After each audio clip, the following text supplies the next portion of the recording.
So I decided just to let you guys know just how this gift has helped me, or just the gifts that I've been given, like just the ones that you might be able to relate to, just stories on supernatural stuff that I've actually gone through. And sometimes you can do a video with it, but I felt led to just talk on this right now, so I'm going to do a recording as I'm doing now. But obviously it's voice one, not an actual video.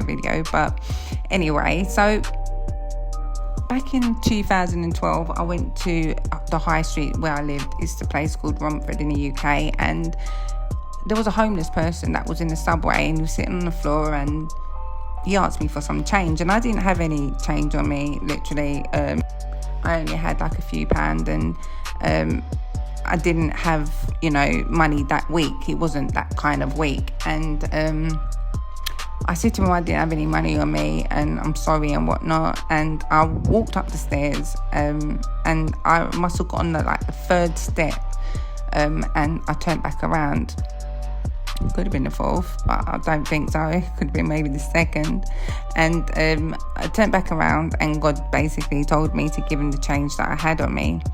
So I gave him the change that I had on me, and I made my way back home. God made it possible for me to get money that week. And when I got back home, I was talking to God, and he said to me, what is my heaviest burden? So I said to him, heaviest burden? I said, well, gas is my heaviest burden, because, it's just really expensive right now. And I said to him that, but there's no such thing as free gas. So I needed the gas man to come in, and this was like a couple of days later. I had an appointment. They came over, and I fell asleep upstairs, and it was just me in the house. But the way he knocked, it was just a different kind of knock. It was almost like he knew I was sleeping, and the way he knocked it, it was just a supernatural knock. Anyway, it woke me up. And I opened the door and stuff, and the guy was just different. He had blonde hair, like white hair, and he had like new boots on. He just was different, very, very different. He sorted out the gas meter, and as I stood face to face with him, it was just the way he was just looking. He was just really different.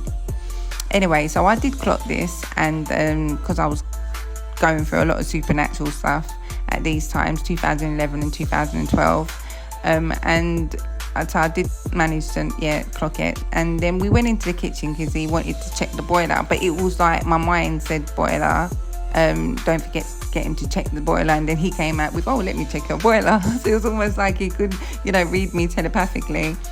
So we went into the kitchen, and then I said to him, oh, the boiler's not going to blow up, is it? Because, I was a bit like thinking, oh, there was something wrong with it. I can't really remember what it was, but he delayed in speaking, literally. It was almost like he was waiting. It was listening to a microphone, or it was like this. I mean, if we're going to go the Stranger Things thing, right? If we're going to go on a supernatural, which it was a supernatural account, I'm sure it was. And, it was almost like he was waiting for it to get decoded, what I was saying to him in the humour I meant. Before he replied. It just was different, trust me. And after I said, the boiler's not going to blow up, is it?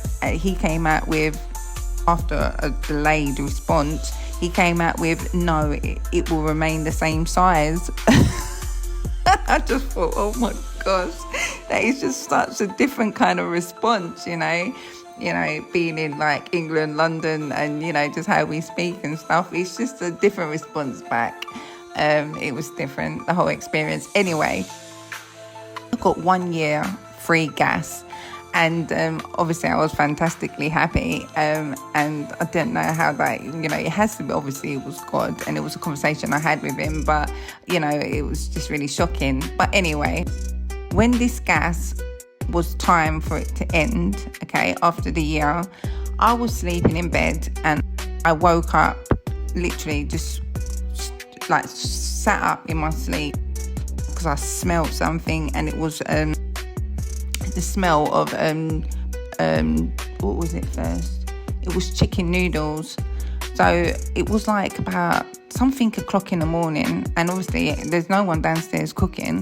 The kids are sleeping, they're young, and my partner's next door to me. So I'm thinking to myself, like, no one's downstairs cooking. So I went back to sleep, and then I woke up again, and I sat up out my sleep again, and I smelled burnt toast.